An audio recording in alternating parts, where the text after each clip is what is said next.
Welcome to the 6 Miles to Supper podcast. I'm your host, Kayla Cox, and I've lost over 80 pounds with intermittent fasting 6 days a week, eating whatever I wanted at my meals, taking a cheat day every Sunday, and walking 6 miles a day. And I'm here to help you on your weight loss journey. In today's episode, I wanted to talk about the power of humor to help you on your weight loss journey. Now, the thing about weight loss and our weight is that usually there's a lot of heavy negative emotions surrounding it, or at least there was for me. I was very, very upset about my weight. I was also, upset about things in the past that had happened, jokes, quote unquote jokes that were made at my expense about my weight. There was just a lot of sadness there and maybe a lot of anger too. And because of all that negative stuff, it made everything seem so serious with weight loss. Just like everything was so, like I couldn't make a mistake because it was just too serious. And luckily, though, I found that humor is really helpful on the weight loss journey. So in today's episode, I'm going to talk about the different ways humor has helped me to kind of lighten up as you're lightening up. And I'll give you some practical tips on things that helped me that might help you too. So I was thinking back on my own journey, and the first time I really remember how humor helped me was in my walking. So I was in 2015, the later part of 2015, I injured my back and I was trying to do a really heavy deadlift. And so I injured my back.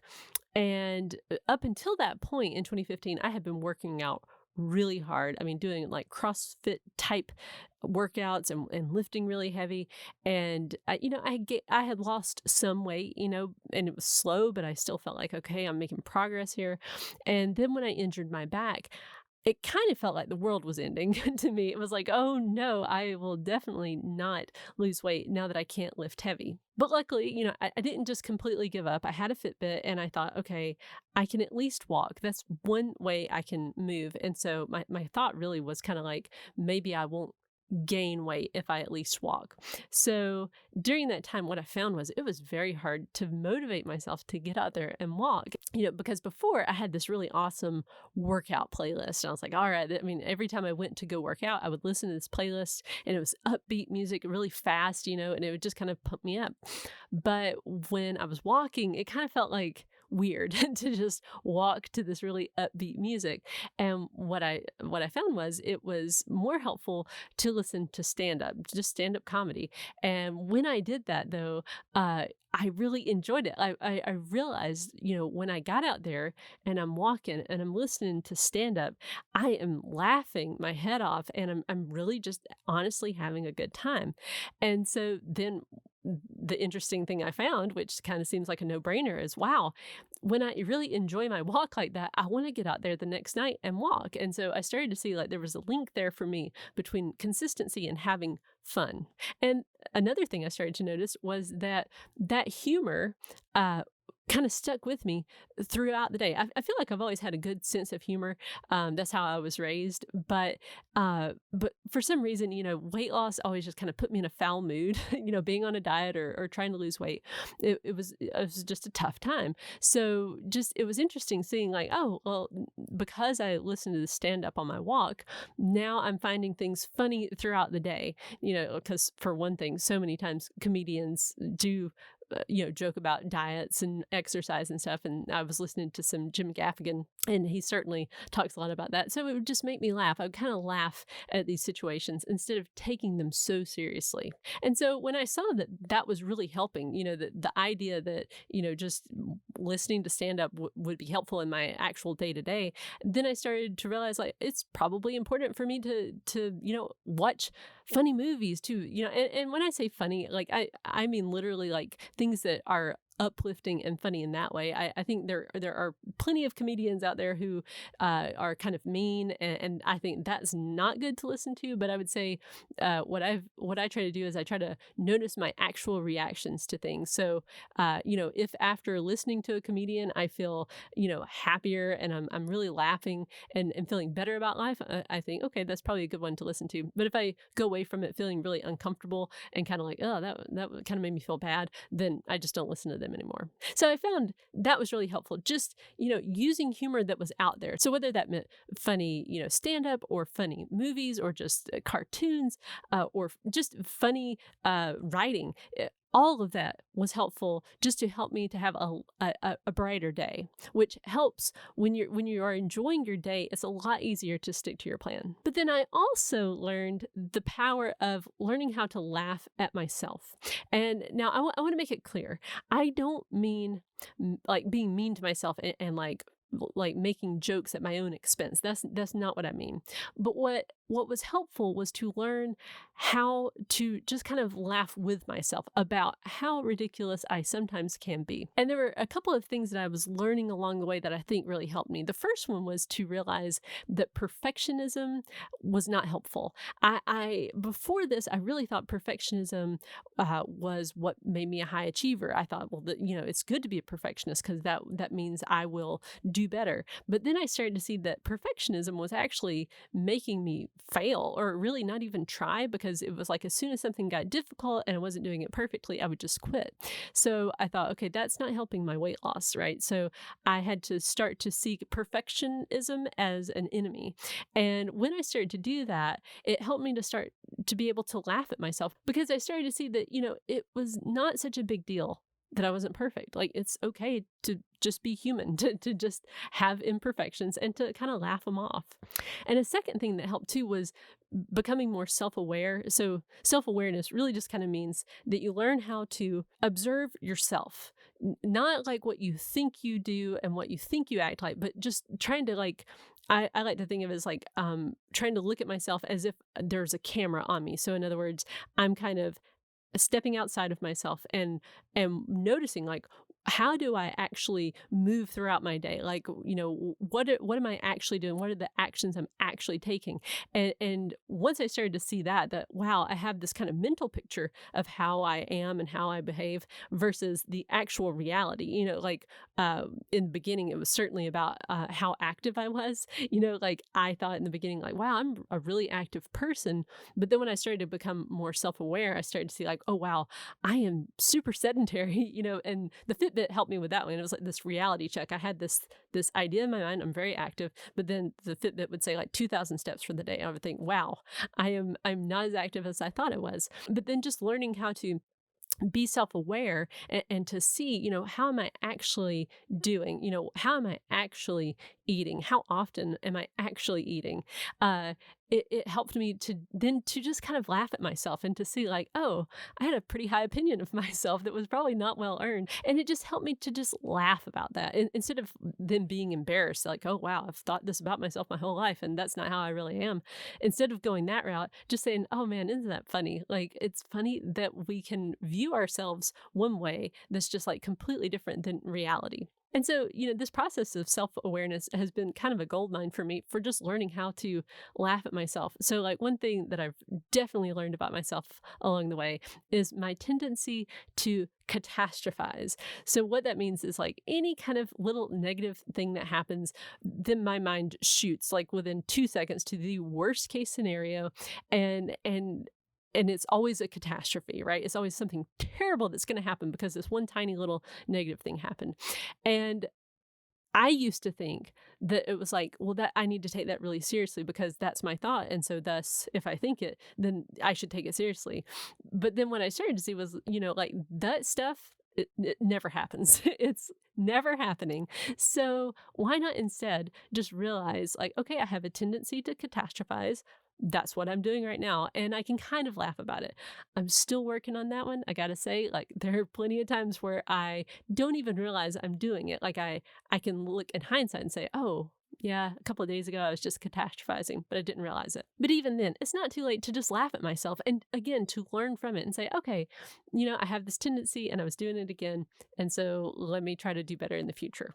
but I'm human. And see, that's the difference. Like just to say I'm human and I'm working on it is so much better than my previous way. My previous way would have been if I realized like, oh, I'm not being perfect right now, just to then mentally beat myself up and just verbally thrash myself and, just make myself miserable until I just give up. Like, okay, well, forget this weight loss thing because I'm just miserable. And becoming self aware also showed me that I had this real strong tendency to make excuses, which was really funny for me to learn that about myself. Again, it was that kind of that comparison between how I saw myself in my head versus how I was actually behaving. So like with my steps, for example, I started to see like in my own head, I thought I am a very committed person. And when I say something, I'm going to do it. But then what I saw with my steps was suddenly every excuse would help me get out of my steps. So oh, it's too late at night to go outside and get my steps. People are going to think that something that I'm weird or something by being out there that late. So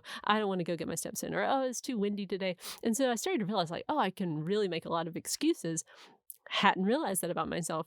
And so instead of then just spiraling down and being really negative, I just thought that's pretty funny that I'm so good at it. So then I would start to think like, okay, I'm really good at making excuses. So how can I work with myself on that and get around that? And so for me, like that's why I do house walking. That's why I walk inside my house and get my steps in most of the time that way, because I know I'm so good at excuses. Now, the last thing I'm going to talk about is just how helpful it has been for me to learn how to inject humor in order to change my mood. And, I know I say this a lot, but it's really important to be in a good mood as much as you possibly can be on the weight loss journey, because when you're in a bad mood, that's when it's hardest to stay on plan, to stay encouraged. Like it's so much a mental game. Weight loss is just all about being able to encourage yourself, even when it feels hard, even when you're not doing great, just to be able to stick with it.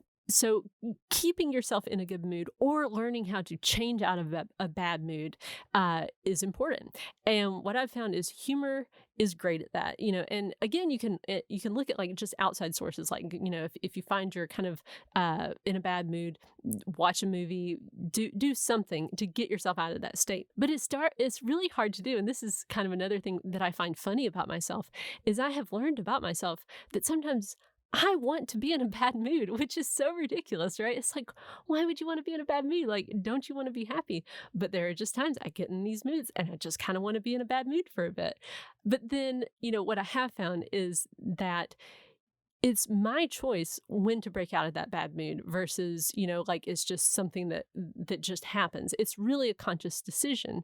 And so when I know that it's a conscious decision, whether to just keep in that bad mood or to change, then I can realize like, well, I can take some steps here. Like sometimes it helps just to be goofy, just to like, make a goofy face or try to crack a joke or just smile. Sometimes just smiling or it can help. And I know that it's difficult when you're in a hard time or a bad mood, it's hard to laugh. It's hard to even want to laugh.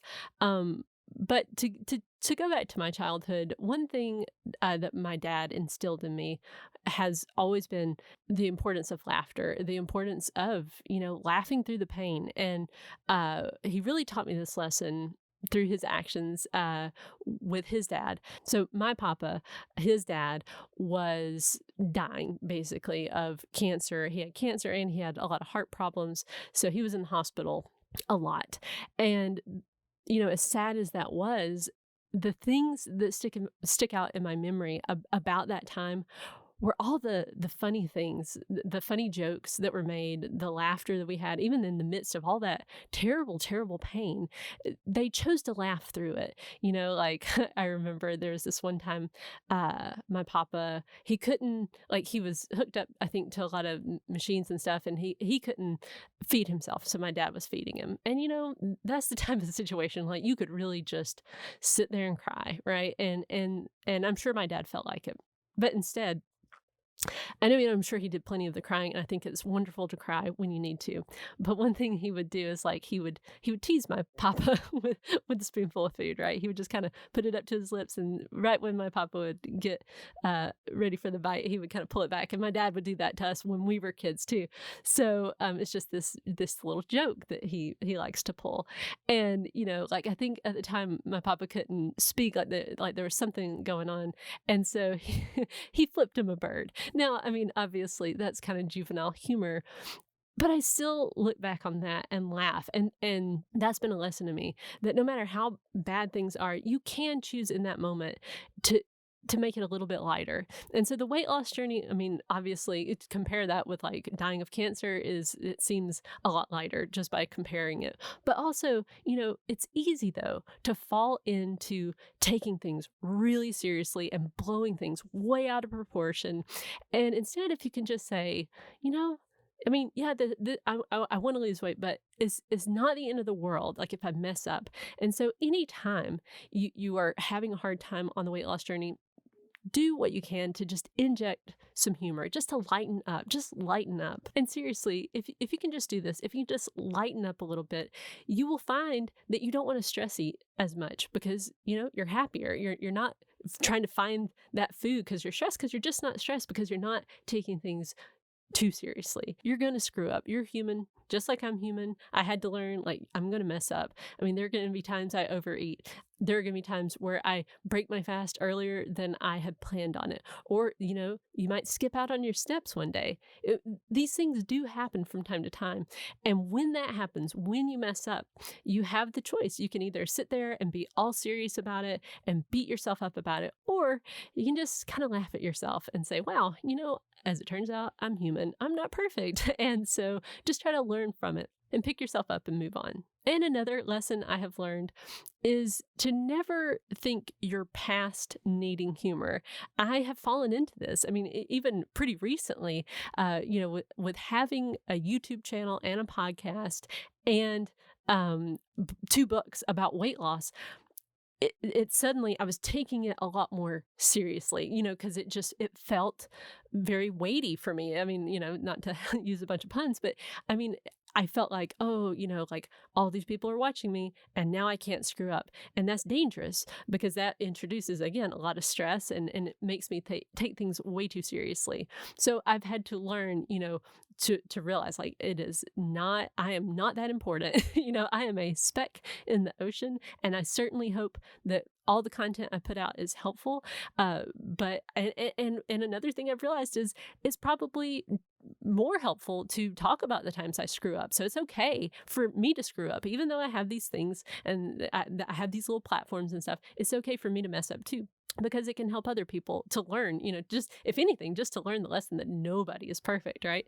So thank you guys for listening, for joining me in my imperfection, and I'll see you in the next episode. Do you want to lose the weight without getting rid of the foods you love and that you'll go back to eating again anyway? My book, The Laid Back Guide to Intermittent Fasting, teaches you how to practice intermittent fasting so that you lose the weight sustainably and keep it off for good.